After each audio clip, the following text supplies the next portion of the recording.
Will, this has to have been a crazy 12 months for you. You got hired after the playoff run that the Celtics had last year. You were on the Celtics bench last year. So right about now is when you were, becoming the Jazz head coach. What has this last 12 months been like from when you were in the finals? Right now, you were in the thick of it. You were actually up 2-1 in the finals with the Celtics last year. To now, being entrenched as a coach. You had a great first year. Yeah, it's been a lot, honestly. When you're in the middle of the playoffs and then the finals, it's hard to think about anything else. But the interview processes for these jobs get going. And so I did my first round interview in a hotel room in San Francisco on Zoom. And so it was kind of hard to feel like you were giving your full energy to like the interview process because you're worried about the team at the time. Then you fast forward, the finals ends, which was, really disappointing for all of us. I've been a part of losing in the finals before. And like when a team pours everything into it, there's also just the general fatigue at the end. You're upset and you're tired. And to go from that to pivoting to getting the Jazz job, which was super exciting. There's so much work that has to be done. Like you have to, first of all, move. My wife and my two little girls, it's like, okay, now I have to figure out how to move from Boston to Salt Lake City. But you're also just thrown right in the mix in terms of like hiring a staff and getting to know everybody in the program and trying to make sure that you're giving them your full attention. And then you're at Summer League, which was like a whirlwind and a job fair and the whole thing kind of wrapped into one. And there's a lot of decisions. Like I told my wife, I said, I think the weirdest thing about getting the job is you go overnight, you go from being an NBA assistant where like no one really cares what you think about anything to now the next day, everyone cares what you think about everything. And you're supposed to be an expert on like, what color should we paint the training room? And you're like, I don't care what color you paint the training room. Like, surely there is someone more qualified than me to pick that color. So it's a really weird shift that just really happens overnight. And you're trying to give enough energy to that as well as making sure your family's taken care of. The season honestly is probably the easiest part because you just get caught in the routine. Not that being a head coach is easy, but once you kind of understand what to expect after the first 20, 25 games, like we all do, and you guys are probably the same, the rhythm of the season kind of saves you. You're just going. And so it was a lot. You can't simulate the feeling of responsibility that you have when you get one of these jobs and you feel responsible for everything and everyone, and you think everything kind of reflects on you. The losses are way harder to take when you're a head coach than they were when you're an assistant, and they're hard to take when you're an assistant. So it's been a lot. I think I'm very lucky, currently to not be moving. My family's moved the last 2 summers. We moved from San Antonio to Boston and then from Boston to Utah. So it's actually really nice to be able to decompress and think back about the season. And, I'm kind of in the process now of trying to figure out what I really think. What worked, what didn't work.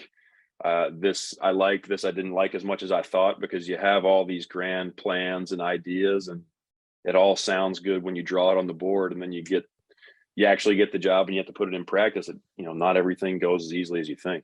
When you're interviewing for a job, well, you got another job and you're in the playoffs, like, is it expected that you're like, okay, what we should do here is we should put Mike Conley in double drag action? Like, are you expected to like have a presentation for like how the Jazz should play while you're game planning against Steph Curry? Like, I've always wondered, like, how is that supposed to work? Yeah, I've been a part of a couple processes and everyone's a little bit different. I think first and foremost, the Jazz were super respectful of the fact that I was in the finals. And so from a time standpoint, like, they understood when game days were, travel days were, when we had meetings and stuff, and they weren't trying to back me into a corner. But yeah, there's elements of the of the interview where you are talking about the current roster and things you see that you like, maybe things that you would like to change, concepts on both sides of the ball. And so it is weird because you have to step totally outside of it. I think the hardest part sometimes is when you're analyzing the film of the what's going on there currently, because you're not in the room. You don't really know what they're being told. You don't know what the points of emphasis really are. You can make an educated guess based on what you see on the film, but it's really hard to not have all the context and to be making those assumptions and calls on what they should be doing. But yeah, it was weird to kind of put your brain on two different things. But the Jazz were super respectful of me and where I was at. So they didn't make it any harder than it needed to be. Well, there's just a few things that have changed with the Jazz since you got there, like the entire starting five, for one. Really? And so, like, obviously, this was a massive roster renovation year, right? And when it's that kind of tear down, you guys are, and people expect you guys to be in the Wemby Derby, extremely competitive for right up until the trade deadline. Took a more long-term outlook after that, and now you go into this summer. Lauri Markkanen is an all-star. Walker Kessler is an all-rookie guy. Another guy you can build around. 3 picks this year, picks galore moving forward, cap space. What would you describe? And I know this is really a Danny Ainge, Justin Zanuck question, but I'm asking you because they're not on here. What would you describe as the Jazz kind of outlook and approach, goals going into this transaction cycle? Yeah, I think first and foremost, like, we have to get a lot better. I think because the expectations were what they were going into last year, we overachieved, or whatever people want to say, and it's like, oh, look at them, like, that's cool, they don't suck as bad as we thought. But we didn't make the playoffs, and we didn't make the play in. And so, like, for us, we need to get a lot better, and that's collectively. Danny and Justin are obviously super experienced, and we're having conversations all the time about the 3 first-round draft picks and then the impending free agency with cap space, and how do we try to make our team better. There's elements where you have to think long term, like what types of roster moves are good for the team to be sustainable. That word's used a lot in the NBA. But there's also, like, we want to be better this year. And, like, first and foremost, that's our goal. And I think when you go back to the individuals, like, Lowry had a fantastic season, and Walker showed himself to be a solid player as a rookie. But there's no guarantee that you get better. Like, it doesn't just happen. And so, like, everybody had a chip on their shoulder going into last year. You guys, not you three, but the media and people's expectations kind of made that easy for us, because it was easy to pick at our team and say, hey, everybody thinks you suck, so let's go prove that you don't. And we had a collective going in the last year too, just to be clear. Well, thanks for clearing that up. That's really great. Yeah. Good job. Yeah, that's what a feel good thing we're doing. And so, like, it was easy to pick at that, and we had this collective chip on our shoulder. And then you end the year, and there's a lot of people that are saying, like, hey, you guys had a great year, like, that was really awesome, but that's not what we want to be. Like, we don't want to be the feel good team that doesn't make the playoffs. And so now, the real work begins. Now we have to take a big step, and Danny and Justin and myself and Ryan, like, we all understand there's work to be done in terms of building the team, but there's also work to be done with the guys that we have. Colin Sexton just finished his first year coming back off of a huge injury. And, like, it was a massive success for us that he got through the season healthy. Didn't have any issues with the knee. Obviously had to miss some games with some hamstring stuff, but, like, all in all, he got to the finish line. Taylor Horton-Tucker had some good moments throughout the year, especially at the end when he got some really consistent playing time. That's great. Ochai Agbaji, same thing. Like, starts in the G League, gets real minutes at the end. Okay, like, you're going on the right track, but now we have to actually take a big step forward and get a lot better. So our mindset going into the summer is, like, how do we get better? Like, we're not trying to drag this out into a super long thing. Danny and Justin are great about, they're not impulsive and they're not going to do things that they don't think make sense. But I would say our collective mindset is like, we're trying to be active in all those fronts.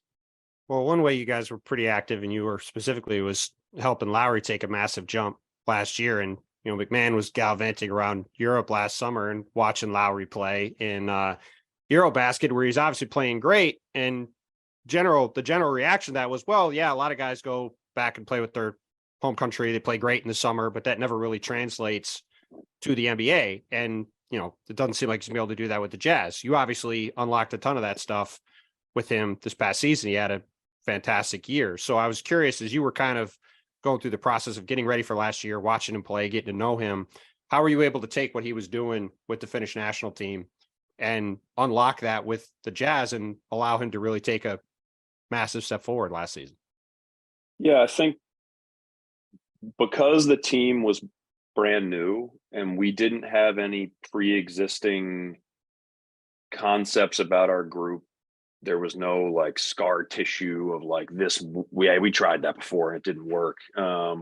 It was really freeing as a coach because we got to try a bunch of stuff. And so training camp, we sort of treated it for the whole team, but Lowry in particular, because we had watched him, I was watching the FIBA stuff too and going like, I've never seen Lowry Markkinen in the NBA get a rebound, dribble it up the court, and then play a pick and roll and then drive to the basket and get fouled. Like, I've never seen him do that.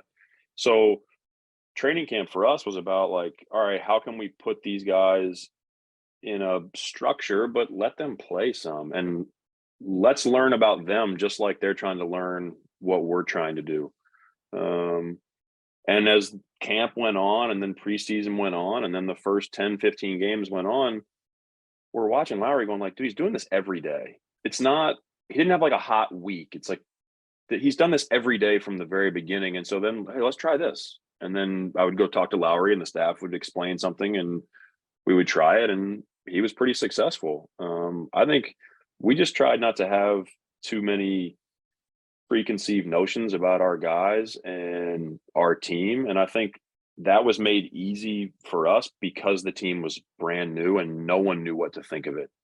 But on the individual level, like, we didn't want to say, hey, this guy's always done this, so, or he can't do that. I think that happens a lot in the NBA. Like, we talk a lot about what guys can't do.